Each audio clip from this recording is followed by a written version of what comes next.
Vegetarians and vegans consider this to be one of the best ice cream brands in the region. It's enjoyed B2B partnerships with premium brands from Gucci and Porsche to Montblanc and Microsoft.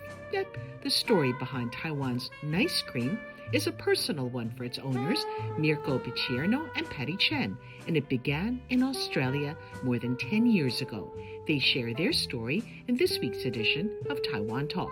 We met each other in 2000, I think it was 2012. We were there working and met each other just a night out. We saw each other in the bar, and I saw this boy was really hard to let people forget because he wear the hat, red hat, and right is wrote boss, and it's really like, oh, this is handsome Italian, but wow, and dangerous.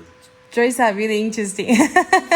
So yeah, we went out, we hang out, and that moment we were friends.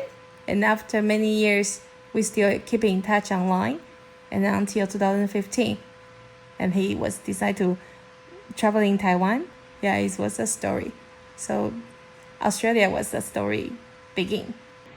Where did you make the leap from being here as a visitor to deciding that you wanted to stay and you wanted to set up what I think is now one of the most successful, if not the most successful, vegan ice cream brands in Taiwan today? So when I decided to stay, I need to be honest, probably one of the most important reasons was her. And at the beginning we were thinking we want to stay together, and we were thinking and deciding where to stay together. Taiwan was one of the options. The second option was Italy, and the third option was Australia, go back to where we met. And we decided to call Taiwan home. So yeah, and from that point, we started to think, what should we do here?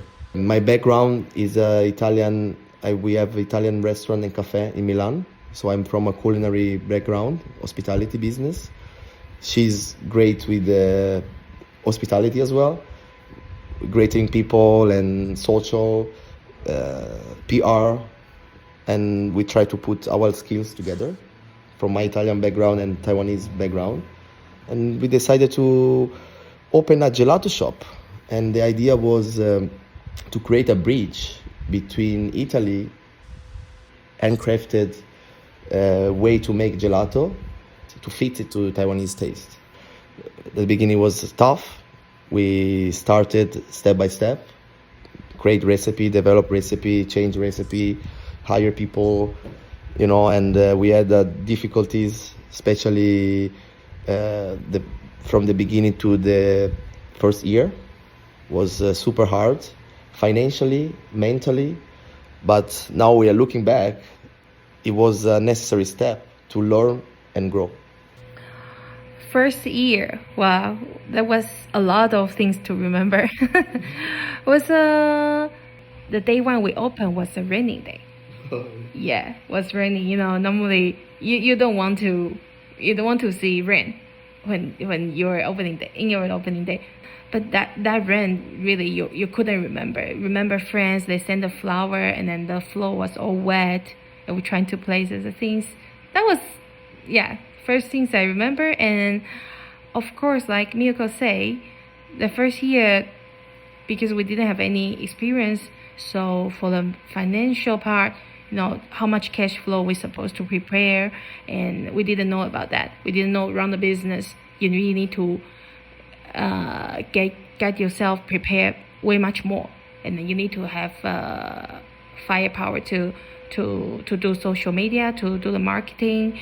And there's so many days we were in the shop and then there are no people working, and then you were there like 10 hours, from the very early morning to get everything ready, and you hustle the whole morning, and then you open the shop, and then not many people working during the business hour.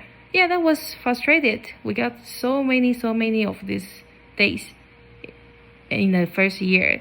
Yeah. Okay, so It's one thing to do gelato and another to do vegan gelato. Why did you go the extra step and do something vegan instead of just staying with something that was tried and true, right? That was a question that all the Italian community was asking me that time and judging me also. Say, why you do vegan, you do plant-based, instead you can do the Italian traditional way, the gelato. But the main reason is because I'm lactose intolerant since I was a child. And I didn't have the gelato with cow milk for a long time. So the main reason was that one. The second main reason is we look at the population of Taiwan, and about 10% of the population are vegetarian or vegan because of the religion. Some of them for the religion, some of them for health issue or whatever. So yeah, we decided to go plant-based because we were thinking that is a good direction, and environmentally also, and for animals, for so many reasons. So we decided to twist it up with the Italian handcrafted way to make gelato and use the freshest quality of Taiwanese fruits, which are amazing. We loved it from day one. And yeah, our concept is work with the freshest products available on the market. Mostly try to source locally. And some, of course, we have to import from Italy, like pistachio, hazelnut, straight import from Sicily and Piedmont. All right, you've worked on the front lines of the shops, right? Tell us about what an average customer in ice cream is and what it looks like. I think we definitely know, we know pretty much the average of our customers. I think they are like 23 to 45. I think most of the customers they are around this age. And then no, I think most of them, they are like already start working, not students, so, or above college. And yeah, and then most of them are girls. Yeah, who love sweet? Girl loves sweet. And especially when make it healthy, we're trying to deliver our concept. And then when you explain to them, they feel, they feel better to eat it. Because, we also put less sugar. We're trying to turn to, nowadays Taiwanese, we care about 不要太甜. A good sweet shouldn't be too sweet. Walk me through your day. What is it like to decide the flavors, decide where you're going to get? How do you batch test?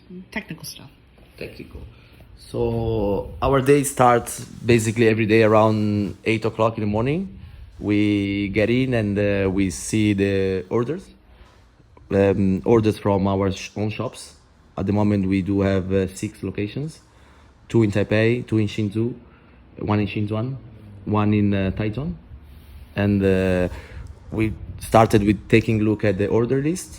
We write it down on the boards and have a quick briefing meeting with all our staff and decided the direction, where to start with which flavor first. Yeah. Then second step, we're gonna check the e-commerce, because we also do have a e-commerce online ordering, and same process. Check all the order, write down on the board, and make it. Then third step, normally we need, after we see the orders, we're gonna decide and go to buy the products, especially the fresh fruits. We go to the market nearby. Daje, our employee, she's in charge of that. Going to buy all the fresh fruits of the day, bring it back, cut it, and produce it. Yeah. Okay.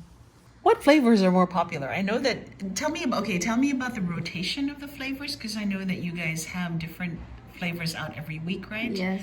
And then what's more popular? What's less popular? The first flavor jump up of my brain, which definitely is pistachio, the Italian pistachio, which is really represent the Italian gelato. People ever had a little experience of traveling in Europe, this is definitely the flavor everybody looking for. So that is the first one. And I would also say our signature flavor, which is the first flavor we create, is the soy milk.